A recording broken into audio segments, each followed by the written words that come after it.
కొంచెం చచ్చిపోండి మావయ్య గారు. చచ్చిపోనాన్నా? ఇప్పుడే చచ్చిపోండి. చచ్చిపోనన్నా. మీకు తెలియకుండానే మీ ప్రాణం పోయేలా చేస్తామండి.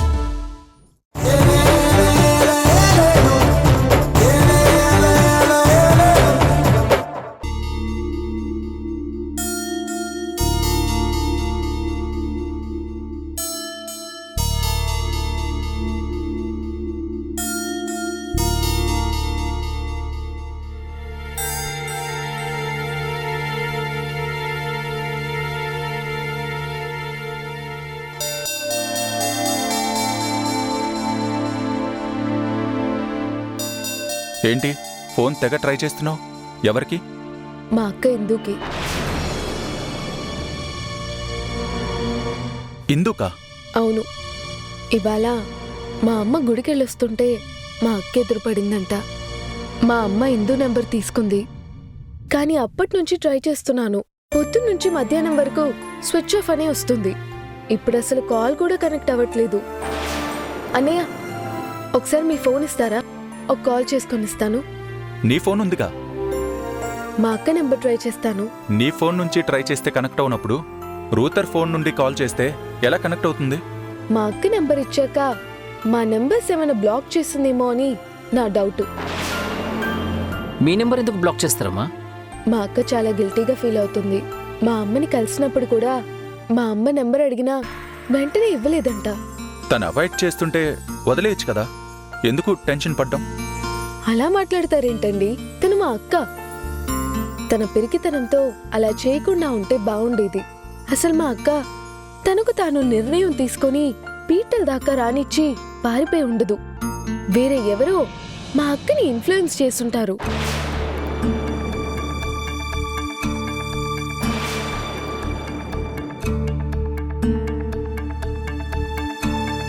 మా అక్క పారిపోవడానికి కారణం ఎవరో తెలిస్తే అస్సలు విడిచిపెట్టను.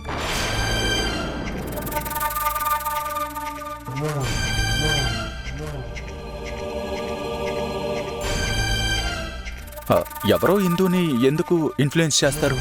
తన బాయ్ ఫ్రెండే అయి ఉంటాడు. అతనైతే పెళ్లి పెట్టెల దాకా వచ్చేంత వరకు ఎందుకు ఆగుతాడు? ముందే తీసుకెళ్లిపోతాడు కదా. అయినా ఇవాళ కాకపోయినా రేపో మాపో మా అక్కని అతన్ని కలుస్తాను కదా, అప్పుడు అడుగుతా. ఎవరి కారణమో తెలిసిపోతుంది.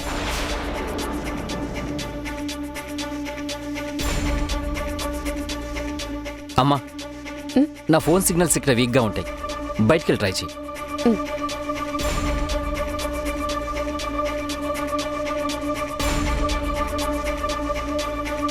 ఏంటి సార్, టెన్షన్గా ఉందా? నాకెందుకు టెన్షన్? ఎందుకు టెన్షన్ తెలియదా మీకు? ఇందుని పెళ్లిదాకా తీసుకొచ్చి పారిపోయేలా చేసింది మీరే కదా. అప్పుడు ఆ నిజం చెప్పనివ్వకుండా నా నోరు నొక్కేశారు. ఇప్పుడు చెప్పలేను సార్. కొన్ని విషయాల్లో చేసిన పాపం ఎప్పటికీ విడిచిపెట్టదు. ఇందు విషయంలో చాలా పెద్ద తప్పు చేశారు. ఓ అమాయకురాల్ని తన ఫ్యామిలీకి దూరం చేశారు. మధుకర్ సరదాగా కనిపిస్తారు కానీ వెరీ ఎమోషనల్. మీరే అంతటికీ కారణం అని తెలిస్తే క్షమించదు.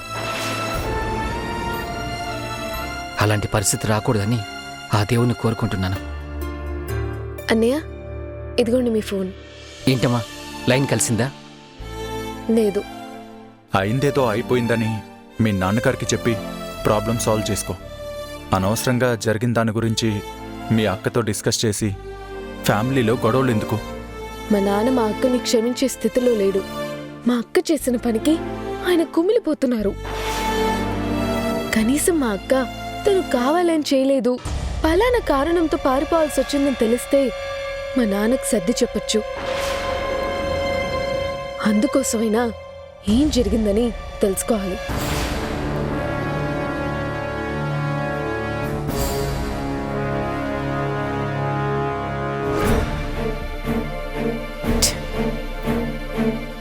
ఏ ఆగు, పొద్దు నుంచి నీకు ఎన్నిసార్లు ఫోన్ చేశాను తెలుసా? ఫోన్ ఎందుకు ఆఫ్లో పెట్టుకున్నావు? ఆఫ్ చేసుకోవడానికైతే నీకు అసలు ఫోన్ ఎందుకు? నువ్వు వెళ్ళిన దగ్గర నుంచి నీకు 100 సార్లు ఫోన్ చేసి ఉంటాను. ఫోన్ ఆఫ్ చేసి పెట్టుకున్నావంటే ఏంటి అర్థం? ఆఫ్ చేసి పెట్టుకుని ఉంటుందిరా. ఇంటి నుండి బయలుదేరాక ఈ ఇంటి ధ్యాసో మొగుడి ధ్యాసో ఉంటే కదా ఆన్ చేసి పెట్టుకోవడానికి. బయలుదేరి బయటికెళ్ళగానే ఈ రాక్షసులతో మనకు పనేంటి? సాయంకాలం వరకు ప్రశాంతంగా ఉండొచ్చు అని ఫోను ఆఫ్ చేసి పెట్టుకున్నట్టుంది. మా పాటికి మేము మాట్లాడుతుంటే సమాధానం కూడా చెప్పకుండా సైలెంట్గా ఉన్నాం. మేమంటే అసలు నీకు లెక్కలేదా? మాట్లాడు. మామూలుగా అయితే ఎదురు సమాధానాలు చెప్తావు, ఇప్పుడెందుకు సైలెంట్గా ఉన్నావు?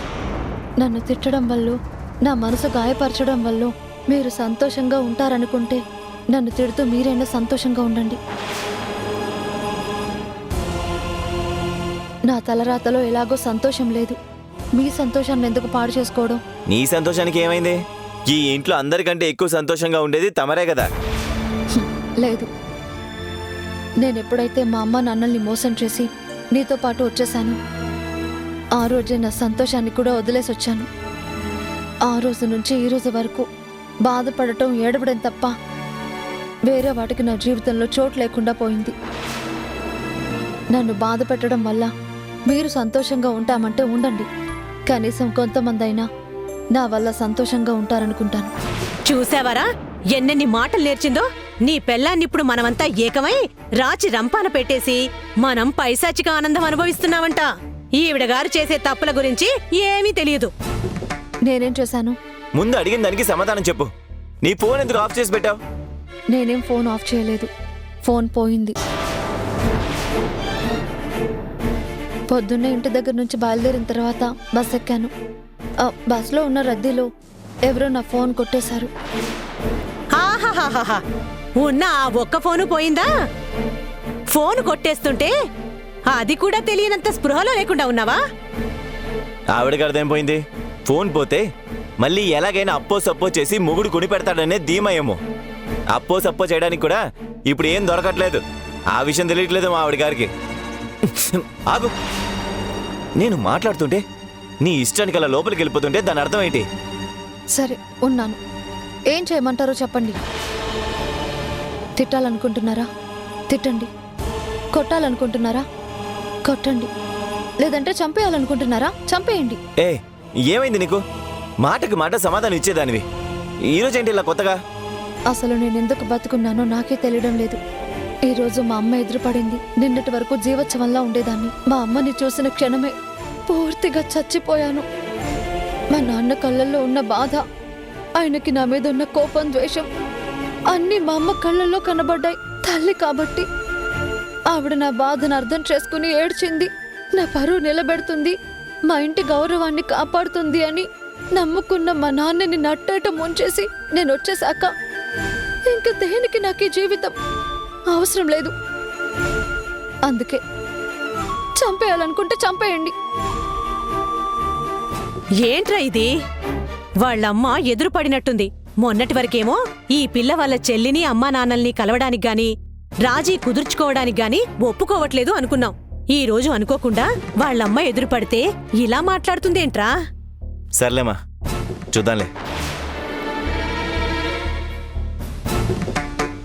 ఏంటి ఇది?